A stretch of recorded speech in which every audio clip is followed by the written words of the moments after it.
Kettering Medical Center is named for Charles F. Kettering, an inventor, educator, humanitarian, and energetic philanthropist whose dreams led to the building of Kettering Medical Center. Noting a need for a hospital in the community south of Dayton, the Kettering family worked with community leaders and the Seventh-day Adventist Church to build Kettering Medical Center. Ever since 1963, when ground was broken, the medical center has grown from what was originally envisioned by Charles Kettering as a 200-bed community hospital to a 500-bed regional care facility with a satellite hospital in Miamisburg, Sycamore Medical Center. Both medical centers are operated by the Seventh-day Adventist Church. Adventists operate over 140 hospitals and sanitariums around the world. In the planning of the medical center, both the Kettering family and church officials emphasize the strong educational role of a hospital in employee, patient, community health education, and training of new health care workers, which led to the building of Kettering College of Medical Arts.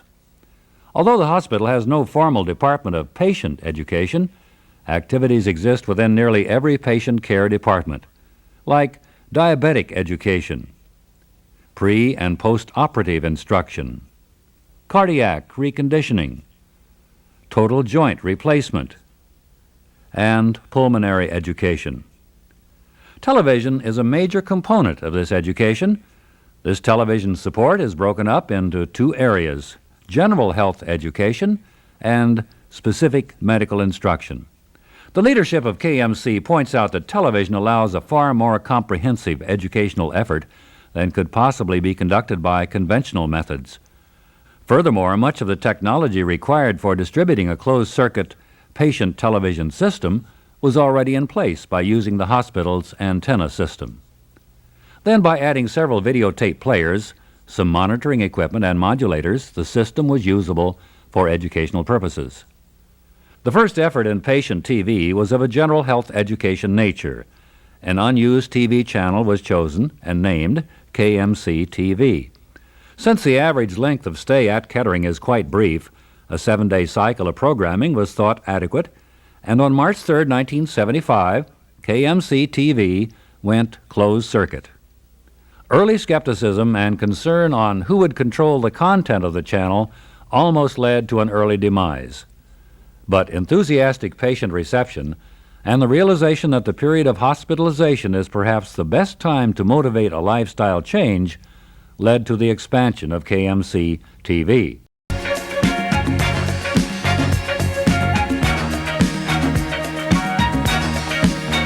Today, KMC TV broadcasts over 60 hours a week, with the emphasis still on prevention-oriented health education, along with inspirational and entertainment programs. KMC TV's full-time program director works with leadership and advisory committees to review the progress and make recommendations for future endeavors. Program offerings include It's Your World with Art Linkletter, Medical Memo, a program that explains services available throughout the hospital. Update on Health. Stay Well. Does It Have to Be This Way? With Don Knotts. A recital of piano music. KMC TV is promoted guide placed in each patient's room. The program guide not only gives information about Channel 4, but includes articles by Art Buchwald and Isaac Asimov. The viewership of Channel 4 is kept in check by running offers of free, healthful recipes, cookbooks, and attractively printed booklets on such topics as stress, weight control, and heart disease. Interest created in health improvement is supported by the Medical Center's Community Health Good Life education program. Each year, thousands enroll in Stop Smoking, Cardiopulmonary Resuscitation, Slim Chance,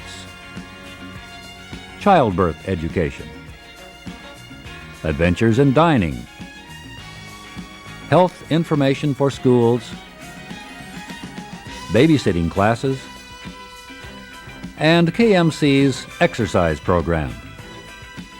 While KMC TV and other TV stations are involved in broadcasting, RXTV is into narrowcasting.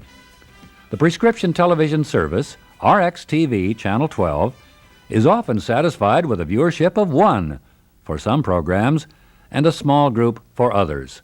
RXTV provides programs of a specific nature. Nurses and doctors can call in requests for certain programs at a certain time for certain patients. And unlike other stations, if the program is missed, it can be replayed later. What do patients see on Channel 12? Most patients see before and after your surgery. Other programs provide pre-surgery information about a specific surgery, such as hysterectomy, gallbladder, and open heart surgery. Other teaching programs help patients understand the many complicated tests performed in the hospital, such as myelogram, heart catheterization, colonoscopy, or you say it. The esophagogastroduodenoscopy, often called the EGD for obvious reasons, is a visual examination of the esophagus, stomach, and duodenum. In this exam, the physician uses an extremely flexible lighted tube called the gastroscope. This program explains that the name of the test is worse than the test itself. Most programs tell the patient how they can help the doctor so that the test is as tolerable as possible. Teaching programs for mothers are also included on RXTV, programs like breastfeeding, family-centered care, and baby's sponge bath. Here very well with water, and then take your soap and rub a little soap on your hand.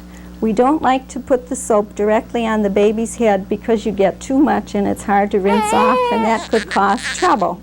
Then you take your hand. Some programs on Channel 12 are regularly scheduled.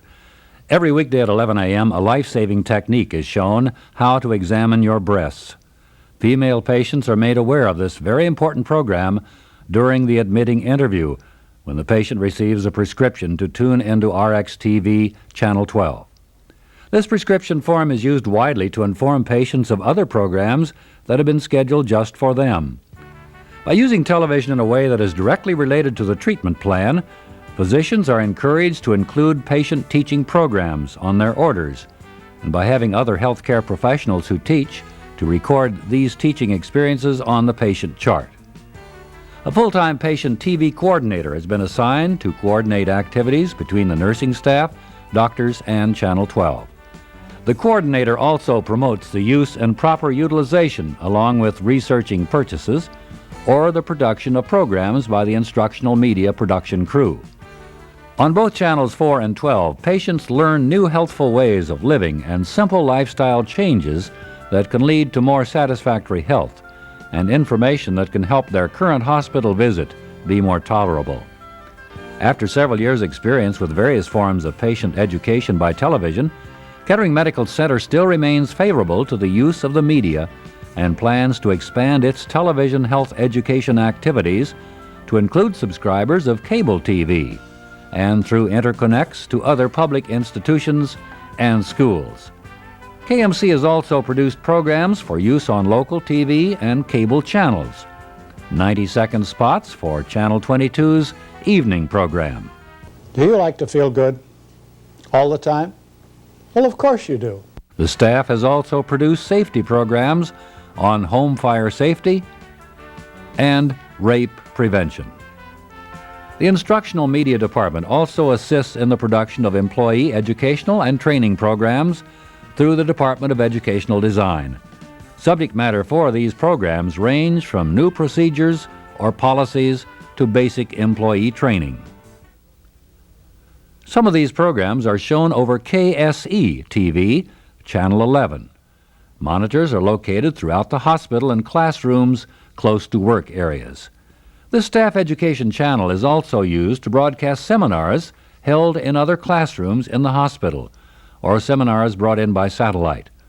All KMC TV channels are shared with Sycamore Medical Center via microwave.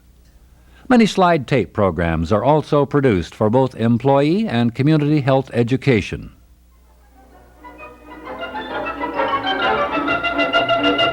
The Mystery of the Tired Rabbit. Once upon a time, Rupert Rabbit and Tommy Turtle lived together in their very own house. They played together, they ate together, and they went to school together. But one morning, Rupert decided to sleep in. So Tommy Turtle had to fix and eat breakfast all by himself. He drank his orange juice, he ate his egg, and he ate his toast. Rupert helps young people to learn healthful eating habits and realize the value of a good breakfast. This slide tape program and accompanying coloring book is a part of the many brochures and booklets produced at KMC in the Instructional Media Art Department. 2 full-time artists create a showcase of graphics for a host of functions ranging from booklets to slide tape to television.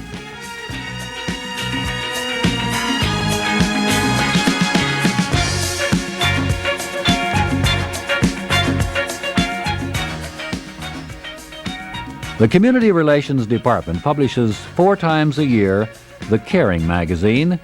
It promotes health education and prevention and is circulated in nearly 150,000 homes. Kettering and Sycamore Medical Centers are using all forms of communication to inform and educate the patient and community to a speedy recovery or a prevented hospital visit. As Charles F. Kettering said, "Now, we looked at birds until we learned how to fly, but we never put feathers on the airplanes.